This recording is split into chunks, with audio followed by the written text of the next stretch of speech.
दाखिला और कोऑपरेटिव के मरकजी वजीर अमित शाह आज अलीगढ़ में कल्याण सिंह की दूसरी बरसी पर हिंदू गौरव दिवस का करेंगे इफ्तिताह। साथ ही मगरबी यूपी में मिशन 2024 का भी किया जा सकता है आगाज।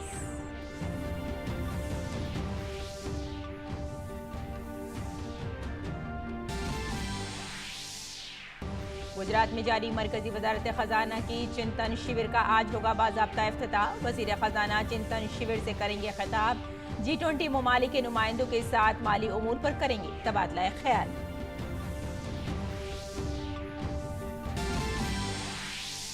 नई दिल्ली में वाक़े एम्स की 48वीं कन्वोकेशन तकरीब आज। नायब सदर जमहूरिया जगदीप धनखड़ होंगे मेहमान खुसूसी।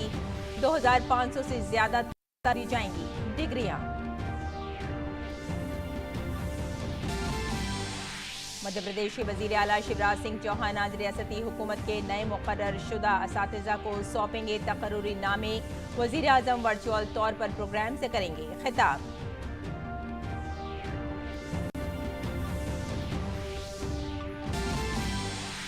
हिमाचल में मंडी कोलडैम में फंसे जंगलात के 5 अहलकारों समेत 10 अफराद। एनडीआरएफ और मुकामी इंतजामिया की टीमें राहत और बचाव के कामों में मसरूफ। नागपंचमी और सावन का 7वां पीर आज। शिव के अकीदतमंदों का हुजूम। इस साल हो रहा है ये नादिर इत्तेफाक।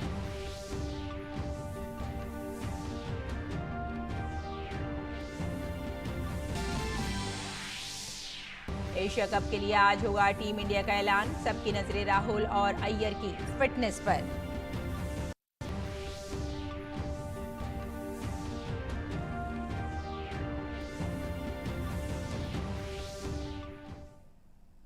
आदाब नाज़रीन, खबरनामे में आपका इस्तकबाल है। मैं हूं आपके साथ रेशमा फारूकी। आइए तफसील से अब खबरों पर नजर डालते हैं। उत्तर प्रदेश के साबिक वजीर आला और गवर्नर आजहानी कल्याण सिंह की आज दूसरी बरसी है। इस मौके को उत्तर प्रदेश में आज हिंदू गौरव दिवस के तौर पर मनाया जाता है। यह मरकजी प्रोग्राम अलीगढ़ के नुमाइश ग्राउंड में होगा। इसमें मरकजी वजीर दाखिला अमित शाह, उत्तर प्रदेश के वजीर आला योगी आदित्यनाथ, दोनों नायब वज़राए आला ब्रजेश पाठक और केशव प्रसाद मौर्य समेत तमाम बड़े लीडर प्रोग्राम में हिस्सा लेंगे। कल्याण सिंह का सन 2018 में 89 साल की उम्र में इंतकाल हो गया था। कल्याण सिंह की पहचान एक मजबूत हिंदू रहनुमा के तौर पर थी। जनसंघ से जनता पार्टी और फिर बीजेपी के लीडर के तौर पर वो मेंबर असेंबली बने और उत्तर प्रदेश के वजीर आला भी रहे। अयोध्या तहरीक के दौरान कल्याण सिंह ने कारकुनों में नया जोश पैदा करने का काम किया। हिंदू रहनुमा को खराज अकीदत पेश करने के लिए आज उनके आबाई जिला अलीगढ़ में हिंदू गौरव दिवस के तौर पर मनाया जा रहा है। कल्याण सिंह 5 जनवरी 1935 को जिला की अतरौली तहसील के गांव मधोली में एक सादा किसान घराने में पैदा हुए थे। गुजरात में मरकजी वजारत खजाना के ज़ेर एहतमाम 2 रोज़ा चिंतन शिविर का आज दूसरा और आखिरी दिन है। आज इसका बाकायदा इफ्तिताह किया जाएगा। वज़ीर खजाना निर्मला सीतारमण कैंपस से खिताब करेंगी और G20 ममालिक के नुमाइंदों के साथ माली मसाइल पर तबादला ख्याल करेंगी।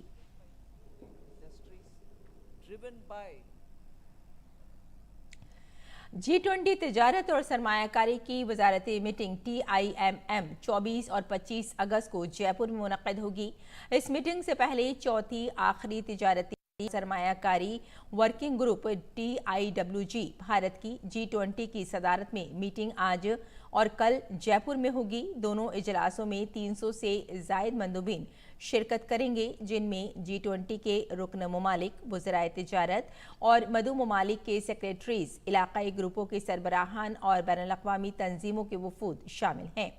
बातचीत में आलमी तिजारत और सरमायाकारी से मुतालिक उमूर पर इत्तेफाक राय पैदा करने के साथ साथ भारतीय ऐवान सदर की तरफ से पेश करदा कार्रवाई पर मबनी तजावीज़ पर तवज्जो मरकूज़ की जाएगी। क़ब्ल TIWG की 3 मीटिंगें मुंबई, बेंगलुरु और केवड़िया में हुई थीं।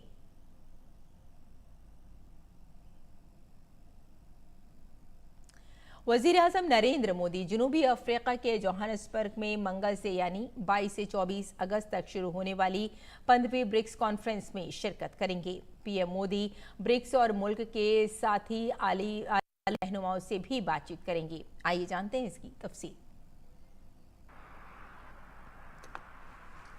वजीर आजम नरेंद्र मोदी 22 से 24 अगस्त तक जोहान्सबर्ग में होंगे ताकि जनूबी अफ्रीका में मंगल से शुरू होने वाली 15वीं ब्रिक्स चोटी कॉन्फ्रेंस में शिरकत कर सकें।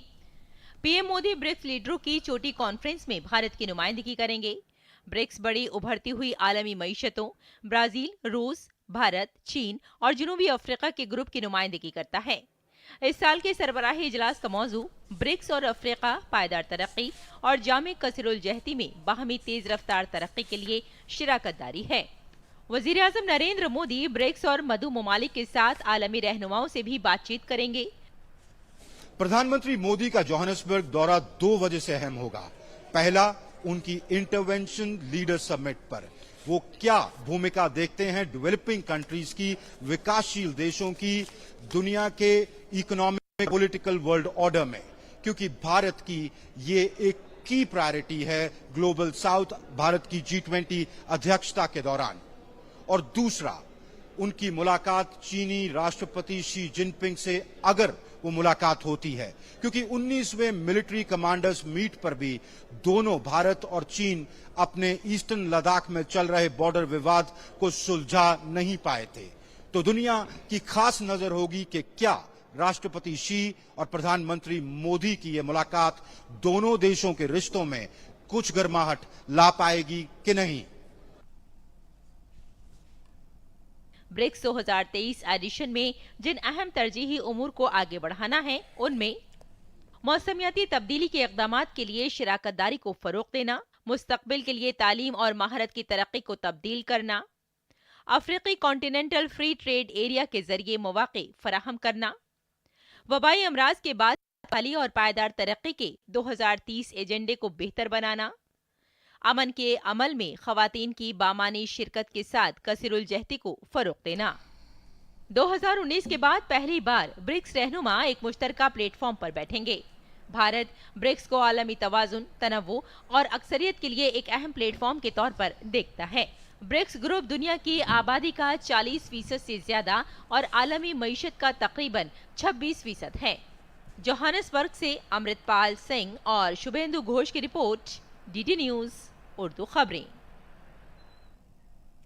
और all India institute of medical science यानी एम्स नई दिल्ली के 48वीं कन्वोकेशन की तकरीब आज इंस्टीट्यूट के जवाहर ऑडिटोरियम में मुनक्किद हो रही है। कन्वोकेशन के मेहमान खुसूसी नायब सदर जमहूरिया जगदीप धनखड़ होंगे। मरकजी वजीर सेहत डॉक्टर मनसुख मंडाविया कन्वोकेशन की सदारत करेंगे। सेहत के वजीर मुमलिकत professor SP Singh Baghel convocation मेहमान खुसूसी होंगे। ये कन्वोकेशन 3 साल बाद मुनक्किद हो रहा है, जिसमें 2500 से ज़ायद तलबा को डिग्रियां दी जाएंगी। मध्य प्रदेश के वजीर आला शिवराज सिंह चौहान आज नई तकर्रुरशुदा टीचरों को तकर्रुरनामे सौंपेंगे। शिवराज सिंह चौहान भारत के मुस्तकबिल और तामीर के लिए तैयार की गई नई कौमी तालीमी पॉलिसी पर अमल करते हुए रियासत के तनाजुर में अपने तरबियती प्रोग्राम में 9 तकर्रुरशुदा असातिज़ा से खिताब करेंगे और उन्हें तदरीस में बेहतरी लाने और तालीम में नई जेहतें पैदा करने की तरकीब भी देंगे। ये programme CM rise government Mahatma Gandhi higher secondary school Bhil Barkheda Bhopal में मुनक्किद होगा। इसमें 2023-24 सेशन के लिए 5580 नए असातिज़ा को तकर्रुरी नामे दिए जाएंगे। प्रोग्राम का वर्चुअल टेलीकास्ट भी किया जाएगा। कबायली उमूर के रियासती महकमे की वजीर मीना सिंह और स्कूली तालीम के वजीर मुमलिकत सिंह परमार प्रोग्राम में शरीक रहेंगे। प्रोग्राम में मुख्तलिफ अजला से नई तकर्रुरी होने वाले असातिज़ा शिरकत करेंगे। वज़ीर आज़म नरेंद्र मोदी इस प्रोग्राम को वर्चुअल तरीके से खिताब करेंगे। काबिल ज़िक्र है कि गुज़िश्ता 3 साल में महकमा स्कूल एजुकेशन और महकमा कबायली उमूर में प्राइमरी, सेकेंडरी और हायर सेकेंडरी असातिज़ा की 49,048 असामियों पर तकर्रुरी के अहकामात जारी किए गए हैं। और हिमाचल प्रदेश में शदीद बारिश और लैंडस्लाइडिंग ने तबाही मचा दी है। बारिश की वजह से नदी नालों में पानी की सतह काफ़ी बढ़ गई है। इसी वक्त इतवार की देर शाम मंडी में NTPC के कोल डैम में 10 लोग फंस गए। मुकामी लोगों ने फौरी तौर पर इंतजामिया को इसकी इत्तला दी। इंतजामिया ने फौरी तौर पर NDRF की टीम को मौके पर बुलाया। NTPC के कोल डैम में अब भी 10 लोग फंसे हुए हैं। मालूमात के मुताबिक महकमा जंगलात के 5 मुलाजमीन और 5 मुकामी लोग हैं। NDRF इंतजामिया के साथ राहत और बचाव के कामों में मसरूफ है। लद्दाख के दौरे के दौरान कांग्रेस लीडर राहुल गांधी के चीन से मुताल्लिक बयानात पर बीजेपी ने सख्त जवाबी हमला किया है। बीजेपी ने कहा कि चीन को जमीन देने वाली कांग्रेस पहले अपने अंदर झांक ले और ये कि चीन के साथ कांग्रेस के ताल्लुकात सब जानते हैं। आइए जानते हैं इसकी तफसील। लद्दाख के दौरे पर कांग्रेस लीडर राहुल गांधी के चीन पर दिए गए बयान पर बीजेपी ने जोरदार पलटवार किया है। बीजेपी लीडर रविशंकर प्रसाद ने कहा कि अब ये उनकी आदत हो गई है कि वो जहां भी जाते हैं मुल्क को सिर्फ बदनाम करते हैं और चीन के हाथों प्रोपेगेंडा की मशीन बन जाते हैं। उन्होंने कहा कि राहुल का बयान गलवान में जिद्दोजहद करने वाले जवानों की तौहीन है। रविशंकर प्रसाद ने कहा कि बालाकोट और उड़ी में हुए हमलों का सबूत मांगने वाली पार्टी कांग्रेस से उम्मीद भी क्या की जा सकती है। हिम्मत दिखाई गलवान में हमारे बहादुर जवानों ने कि चीन को पीछे हटना पड़ा।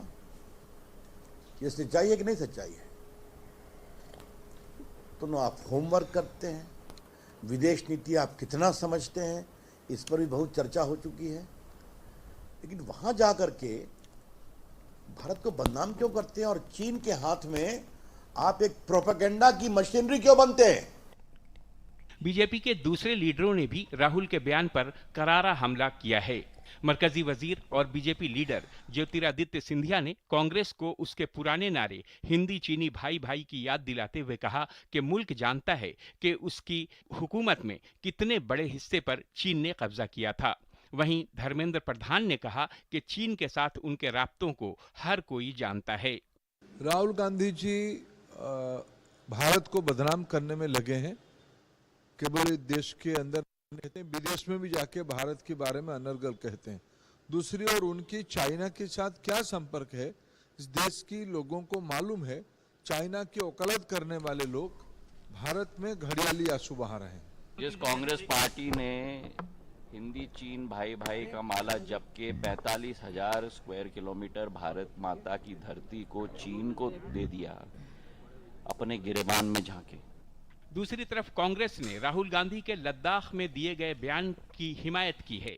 ये जो वॉट अबाउटरी का जो पूरा एक रोग से ग्रस्त हो गई है ना बीजेपी, उसको इस रोग से बाहर निकलना पड़ेगा। मुझे धीरे धीरे बहुत ही दुख होता जा रहा है कि हमारे पूर्व मंत्री श्री रविशंकर प्रसाद जी, वो जब भी जुबान खोलते राहुल गांधी पे अटैक करते हैं। राहुल गांधी जी लेह लद्दाख गए हैं, वो कोई विदेश के दौरे पर नहीं है।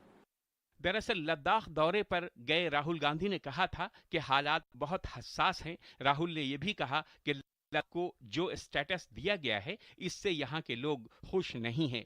अब राहुल गांधी के बयान पर बीजेपी जारिह हो गई है और इसे मुल्क को बदनाम करने वाला बयान बता रही है। मोदी सरकार में वजीर से पार्टी के लीडर तक कांग्रेस और राहुल गांधी पर मुसलसल हमलावर हैं। Bureau report, DD news Urdu खबरें। जम्मू कश्मीर के पुलवामा में सिक्योरिटी फोर्सेस और दहशतगर्दों के दरमियान तसादुम जारी है। ये तसादुम कल देर रात पुलवामा के लारू पारीगाम इलाके में शुरू हुआ। पुलिस और सिक्योरिटी फोर्सेस इलाके को घेरे में लेकर ऑपरेशन कर रही है।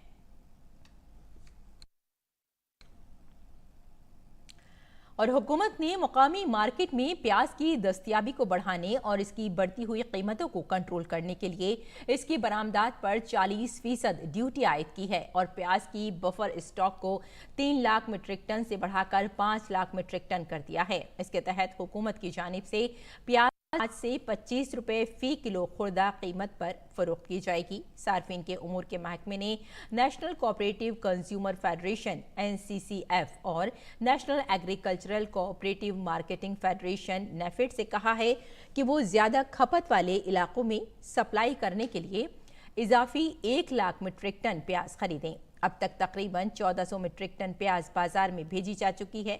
इसके अलावा NCCF की रिटेल आउटलेट्स और मोबाइल वैन्स के जरिए भी प्याज सार्फिन को 25 रुपए फी किलो की रियायती शरह पर दस्तयाब कराई जा रही है। आने वाले वक्तों में प्याज की खुर्दा फरोख्त कुछ दीगर एजेंसियों और ई-कॉमर्स प्लेटफॉर्म के जरिए भी की जाएगी।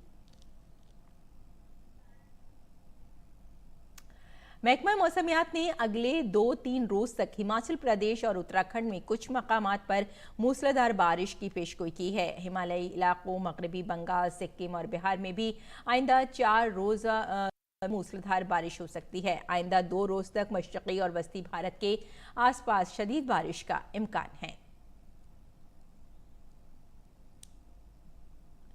पंजाब में गुरदासपुर, तरनतारन, फिरोजपुर, फाजिलका, होशियारपुर, रूपनगर और कपूरथला अजला में सैलाब की सूरत हाल तशवीशनाक है। सरहदी जिला फाजिलका के मजीद कई देहात सैलाब में डूब गई। सैलाबी पानी कालनवाली पुल तक पहुंचने के बाइस एहतियाती तौर पर आम ट्रैफिक को मुअत्तल कर दिया गया है, जिसकी वजह से कई देहातों का सड़क राब्ता टूट गया है।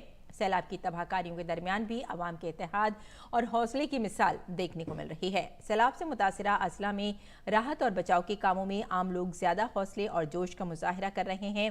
ऐसी ही एक मिसाल आज जिला फाजिलका के गांव डोना सिकंदरी के इलाके में देखने को मिली, जहां पाक भारत सरहद की खारदार तारों के बिल्कुल करीब 2200 मीटर का आरजी डैम तैयार किया गया है, जिससे इलाके में तकरीबन 3000 एकड़ रकबे पर खड़ी फसलें सैलाब के पानी में डूबने से बच गईं। इलाके के लोगों ने अपने ट्रैक्टर, ट्रॉलियों से काम किया, जबकि जिला इंतजामिया ने जेसीबी मशीनें और डीजल दस्तियाब कराया। ये सारा काम बॉर्डर सिक्योरिटी फोर्सेस की निगरानी में मुकम्मल किया गया।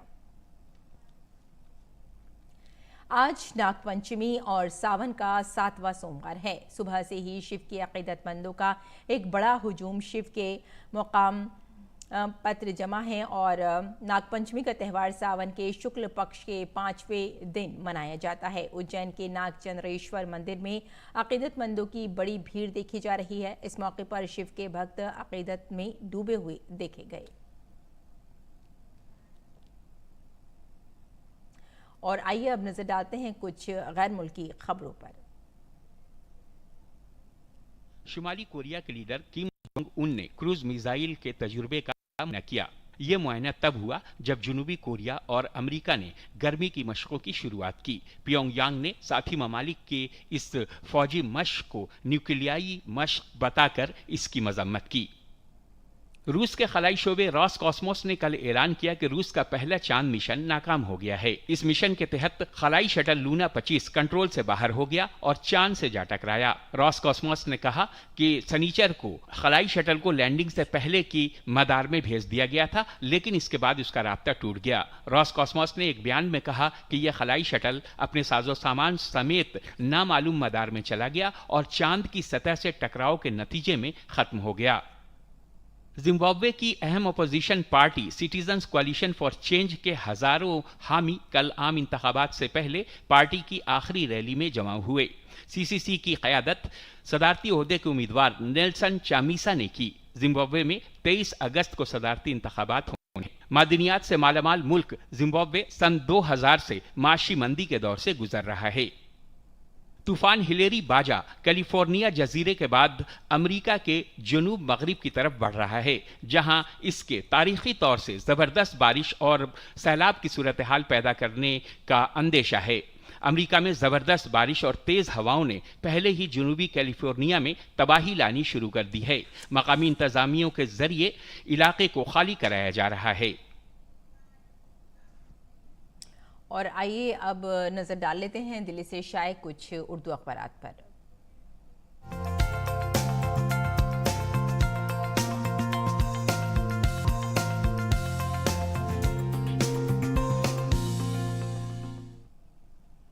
अखबारात के जायजे में आइए सबसे पहले बात कर लेते हैं रोजनामा राष्ट्रीय सहारा की। राष्ट्रीय सहारा के सफ़े अव्वल की अगर सुर्खी की बात की जाए तो सफ़े अव्वल पर जो सुर्खी है वो वज़ीर दाखिला अमित शाह से मुताल्लिक़ है, जिसमें उन्होंने कल एक प्रेस कॉन्फ्रेंस की और कहा कि ख़ानदान परस्ती हिंदुस्तान और जमहूरियत के लिए जहर है और कई पार्टियां ऐसी भी हैं। उन्होंने बताया कि ख़ानदान परस्ती की जो मिसालें पेश कर रही हैं और साथ ही अमित शाह ने शिवराज सरकार का रिपोर्ट कार्ड भी कल पेश किया और ये भी बताया कि उड़ान स्कीम पर घर का जो तबसरा है वो सियासी तंग नज़री है, मालविया का ये कहना है। तो ये नाजरीन, ये तो था अमित शाह की बात। और आपको यहाँ ये भी बताते चलें कि हिमाचल के जो हालात हैं वो हम सभी जानते हैं। मरकज़ हिमाचल की मदद में ना पीछे रहा है और ना ही रहेगा। जेपी नड्डा का ये बयान है, मरकज़ी वज़ीर जेपी नड्डा। कल इन्होंने भी प्रेस कॉन्फ्रेंस की थी और हिमाचल के लिए मदद भी फराहम की थी और बताया था कि जो मरकज़ी सरकार है वो बिल्कुल भी पीछे नहीं रहेगी, हिमाचल की मदद करेगी और जो सियासत है उसमें बिल्कुल किसी भी जो लीडर्स हैं उनको नहीं रहना है और पूरी मानवता के साथ, इंसानियत के साथ हिमाचल का साथ देना है। और आइए अब नज़र डाल लेते हैं रोज़नामा हिंदुस्तान एक्सप्रेस पर। हिंदुस्तान एक्सप्रेस की ये सुर्खी है, टाटा से वाराणसी तक चलेगी वंदे भारत ट्रेन और इस ट्रेन की भी बहुत तारीफ की जा रही है। और अब नज़र डाल लेते हैं अगली सुर्खी पर। अगली सुर्खी भी इसी अखबार से है, 30 तारीख तक चलने वाली रियासती हैंडलूम एक्सपो नुमाइश का इफ्तिताह किया गया है। और आपको बताते चलें कि इस हैंडलूम एक्सपो नुमाइश में मुल्क की मुख्तलिफ रियासतों से तकरीबन 60 से ज़ायद बुनकरों ने शिरकत की है और ये सभी बुनकर अपनी अपनी जो उनकी कला है, जो उनका फ़न है, उसकी बहुत खूबसूरत तरीके से नुमाइश कर रहे हैं। और अब नज़र डाल लेते हैं अगली सुर्खी पर। अगली सुर्खी भी इसी अखबार से है, स्पेन ने पहली मर्तबा ख़वातीन फीफा फुटबॉल वर्ल्ड कप अपने नाम कर लिया है। और आप बताते चलें कि स्पेन ने फीफा ख़वातीन वर्ल्ड कप में इंग्लैंड को 1-0 से हरा दिया है। कल ये मैच हुआ है और बहुत शानदार ये मैच रहा है और पहली बार ख़वातीन फीफा फुटबॉल वर्ल्ड कप को एक स्पेन की शक्ल में एक नया कहना चाहिए कि मिल गया है, कोई एक ख़ास। और उसके बाद अगली ख़बर पर भी आइए नज़र डाल लेते हैं। अगली ख़बर हमने ली है हिंदुस्तान एक्सप्रेस से। हिंदुस्तान एक्सप्रेस की ख़बर है, रूसी खलाई मिशन को चांद पर उतरने से कबल हंगामी सूरत हाल का सामना करना पड़ा है। और आपको यहाँ ये बताते चलें कि लूना 25 जो था वो चांद पर पहुँचने से पहले ही ध्वस्त हो चुका है और पूरी तरह से रूस को इस पर झटका भी लगा है। और अगली खबर भी हमने इसी अखबार से ली है। अगली खबर पर नज़र डाल लेते हैं। स्पेन में नए तारीख़ी कानून पर अमल दरामद शुरू हो गया है और जो उम्र की हद है उसमें भी कर दिया गया है और रिटायरमेंट की उम्र को भी बढ़ाकर 65 साल कर दिया गया है। तो नाजरीन, ये था अखबारात का मुख्तसर जायज़ा और आइए अब बुलेटिन की जानिब लौटते हैं और कुछ खेल की खबरों पर नज़र डाल लेते हैं। पाकिस्तान और श्रीलंका में होने वाले एशिया कप के लिए भारतीय टीम का ऐलान आज किया जाएगा। अजीत आगरकर की सरबराही में सीनियर मर्दों की सिलेक्शन कमेटी की टीम के इंतखाब के लिए नई दिल्ली में एक अहम मीटिंग होगी। इस मीटिंग में कप्तान रोहित शर्मा के अलावा कोच राहुल द्रविड़ भी शिरकत करेंगे। जहां तक वर्ल्ड कप के लिए टीम के इंतखाब का ताल्लुक है तो आईसीसी की आखिरी तारीख 5 सितंबर है। फिलहाल इम्कान है कि सेलेक्टर्स सिर्फ एशिया कप के लिए स्क्वाड का इंतखाब करेंगे। खास बात यह है कि एशिया कप के लिए जिस टीम का इंतखाब किया जाएगा उसके ज़्यादातर खिलाड़ी वर्ल्ड कप में भी शिरकत करेंगे। टीम इंडिया ने भारत और आयरलैंड के दरमियान T20 सीरीज का दूसरा मैच 33 रन से जीत लिया है। इस जीत के साथ ही भारत ने 3 मैचों की सीरीज में 2-0 की बढ़तरी हासिल कर ली है। आयरलैंड ने टॉस जीतकर पहले बॉलिंग का फैसला किया। भारत ने पहले बैटिंग करते हुए 5 विकेट के नुकसान पर 185 रन बनाए। जवाब में आयरलैंड की टीम सिर्फ 152 रन बना सकी और मैच हार गई। भारत की जानिब से 38 रन की इनिंग खेलने वाले रिंकू सिंह को मैन ऑफ द मैच करार दिया गया। और अब पेश है मौसम का मिजाज।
तो नाज़रीन, खबरनामे में फिलहाल इतना ही। इजाज़त दें। आदाब।